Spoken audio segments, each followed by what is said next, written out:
मंत्री आलमगीर आलम के आप्त सचिव संजीव लाल पर ईडी का शिकंजा कसता जा रहा है।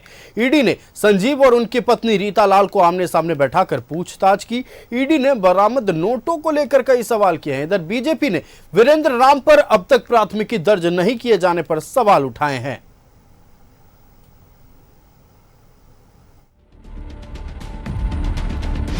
मंत्री आलमगीर के आप्त सचिव संजीव लाल से पूछताछ।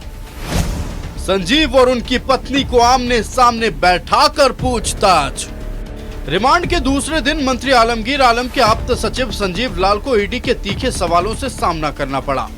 ईडी ने संजीव लाल की पत्नी को बुलाया और संजीव और उनकी पत्नी को आमने सामने बैठाकर पूछताछ की। इस दौरान ईडी ने बरामद नोटों को लेकर कई सवाल किए। इधर बीजेपी ने वीरेंद्र राम पर अब तक प्राथमिकी दर्ज नहीं किए जाने पर सवाल उठाए हैं। बीजेपी ने कहा है कि जब पिछले साल 15 नवंबर को ही अवर सचिव ने प्राथमिकी दर्ज करने के लिए पत्र लिखा था, जिस पर तत्कालीन मुख्यमंत्री हेमंत सोरेन का अनुमोदन प्राप्त था, बावजूद इसके आखिर इतने दिनों तक पत्र को क्यों रोक कर रखा गया। मुख्यमंत्री का अनुमोदित ये पत्र था, संचिका में उनका अनुमोदन प्राप्त था। मंत्रिमंडल विभाग को 15/11/2023 को लिखा गया वीरेंद्र राम के विरुद्ध एफआईआर करने के लिए। ईडी ने जो पत्र दिया था उसके आलोक में फिर 5 महीने 6 महीने तक इस पत्र को दबाने का औचित्य क्या है। और हम तो माननीय मुख्यमंत्री चंपई सोरेन जी से जानना चाहेंगे कि आप भी 3 महीने से ज्यादा समय से सत्ता में हैं, इस पूरे मुद्दे को आपके संज्ञान में न आया हो, ये हम आप मानने से परे विषय है। बीजेपी के आरोप पर कांग्रेस ने कहा है कि बीजेपी खुद भ्रष्टाचार में शामिल है। कांग्रेस ने कहा कि लोकसभा चुनाव में जनता बीजेपी को इसका जवाब देगी। राज्य की जनता इस बात को पूरी संजीदगी से देख रही है और इसका जवाब हम नहीं, इसका जवाब राज्य की जनता मुकम्मल भारतीय जनता पार्टी को देने का काम करेगी। और भारतीय जनता पार्टी का अहंकार, झूठ, छल, प्रपंच नेस्तो नाबूद होगा और वो सत्ता से बाहर जाएगी। 6 मई को ईडी ने मंत्री आलमगीर आलम के आप्त सचिव संजीव लाल के ठिकानों पर छापेमारी की थी। इस दौरान संजीव लाल के नौकर जहांगीर के घर से 32 करोड़ से ज्यादा कैश मिला था, जबकि ठेकेदार मुन्ना सिंह के घर से भी करीब 3 करोड़ कैश मिले थे। 7 मई को भी कई इंजीनियर और ठेकेदार के ठिकाने पर छापेमारी हुई।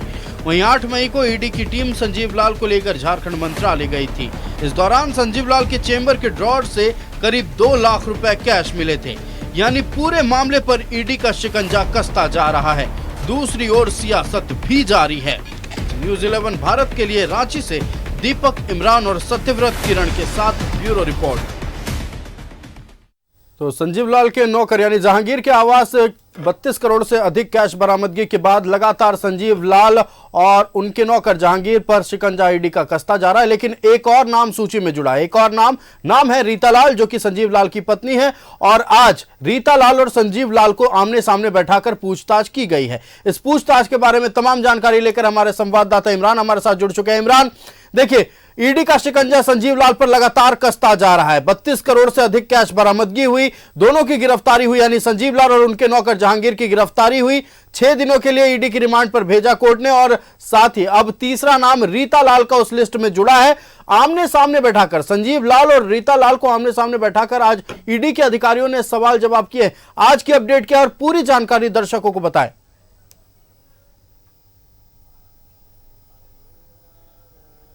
देखिए, बिल्कुल जिस तरह से बड़े पैमाने पर रकम बरामद किए गए थे, ईडी ने कार्रवाई करते हुए 32 करोड़ रुपए से अधिक पैसे बरामद किए गए। इसके में इस पूरे मामले को लेकर के जहां संजीव लाल और जहांगीर, 2 ऐसे लोग थे जिनके इर्द गिर्द यह पूरा मामला घूम रहा था। लेकिन इस पूरे मामले में आज की तारीख में सम्मन भेज करके संजीव लाल की पत्नी जो है रीता लाल, उनको भी आज ईडी दफ्तर बुलाया गया। ईडी दफ्तर उसे इसलिए बुलाया गया क्योंकि जो संजीव लाल की जो संपत्ति है और जो अन्य जानकारियां हैं, वो कई ऐसी संपत्तियां हैं जो रीता लाल से जुड़ा हुआ दिखाई दे रहा है, उनसे जुड़े हुए दिखाई दे रहे हैं। कई दस्तावेज भी बरामद किए गए थे ईडी के द्वारा, जिसमें इस बात का जिक्र था अचल संपत्ति जो है, उन तमाम चीजों के आकलन जो है वो की जानी थी। तो ऐसे में इस पूरे मामले को लेकर के आज ईडी में 3 लोगों से पूछताछ की गई। एक जहां संजीव लाल लगातार रिमांड में है, जहांगीर जो कि रिमांड में है, इन लोगों से लगातार 6 दिनों तक पूछताछ की जानी है, लगातार पूछताछ किया जा रहा है। लेकिन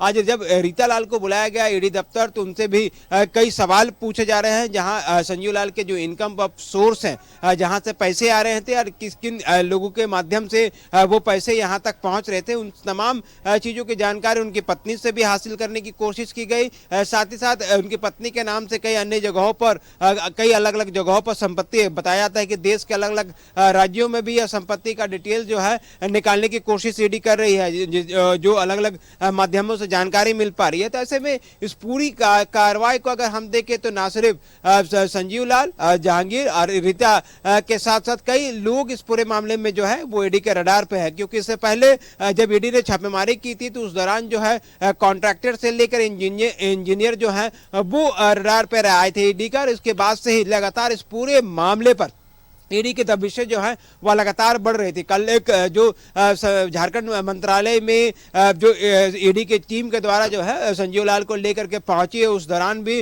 वहां से कई दस्तावेज और कई महत्वपूर्ण चीजों को बरामद किया गया था, कई डिजिटल डॉक्यूमेंट्स को जब्त की गई थी। इसी दौरान जो है इस पूरे मामले के बाद से ही लगातार सरगर्मी तेज हो गई है और लगातार अब संजू से कोशिश की जा रही है कि इस पूरे मामले पर ना सिर्फ कड़ाई से पूछताछ की जा सके बल्कि उन तमाम सोर्स का पता लगाने की कोशिश की जा रही है जिनके जरिए ये नोटों का जो पहाड़ का जिक्र किया जा रहा है। 32 करोड़ रुपए से अधिक के पैसे जो बरामदगी हुई है, इन तमाम चीजों को खंगालने की कोशिश की जा रही है। इसलिए ना सिर्फ संजीव बल्कि जहांगीर सिंह को भी टारगेट में रखा गया। जहांगीर के बारे में बताया जा रहा है कि एक ऐसा बहरूपिया जो कभी नौकर तो कभी एमआर तो कभी इंजीनियर, किसी भी रूप में वह काम करने को लिए तैयार रहता था और इसके आदेश जैसे मिलते थे उस तरह के ये काम को अंजाम दिया करता था। तो इन तमाम तरह की जानकारियां जो हैं ईडी को मिले हैं और अब ईडी के द्वारा जो है तमाम चीजों को खंगालने का काम भी किया जा रहा है। रीता जो कि संजीव की पत्नी है, तो ऐसे में उनके घर से भी कई नगद और कई जो जेवरात और अन्य चीजें बरामद किए गए थे, उनसे जुड़ी जो जानकारियां हैं वो रीता लाल से पूछने की कोशिश की गई है। इस दौरान जो है प्रयास किए गए हैं कि जो संजीव के इनकम ऑफ सोर्स थे उसके माध्यम से उनके घर पर कितनी संपत्तियां हैं, कौन कौन सी जगह पर जमीन खरीदे गए हैं या फिर अन्य कई तरह की साजो सामान खरीदे गए हैं जो कि ऐशो आराम के लिए थे, वो किस माध्यम से खरीदे गए, कैसे खरीदे गए, तमाम सवाल के जवाब जो हैं वो पति पत्नी दोनों से ही पूछे जा रहे हैं। इस पूरे मामले में पीएमएलए एक्ट के तहत लगातार ईडी की टीम की कोशिश है कि कार्रवाई की जा सके और शायद यही वजह है कि ईडी की जो दबिशें हैं वो लगातार बढ़ी हुई है और इसी तरह से लगातार कार्रवाई की जा रही है। इस कार्रवाई का आलम यह हुआ कि आज रिमांड के दूसरे दिन भी लगातार ईडी की जो टीम है, दोनों ही आरोपी चाहे जहांगीर हो या संजीव लाल हो, दोनों से ईडी दफ्तर के अंदर में लगातार पूछताछ की गई और कई घंटों तक दोनों से पूछताछ की गई। कई बार ऐसे भी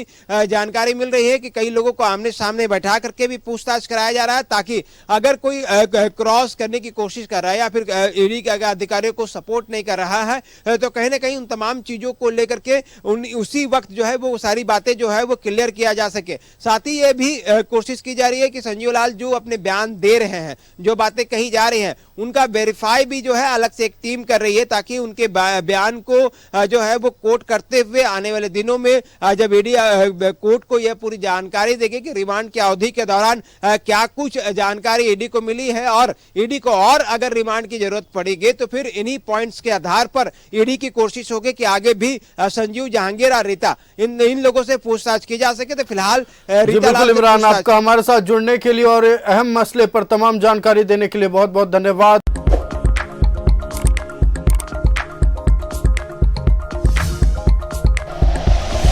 like and share videos, subscribe करें हमारा चैनल और प्रेस करें बेल आइकॉन। न्यूज़ 11 भारत, सच है तो दिखेगा।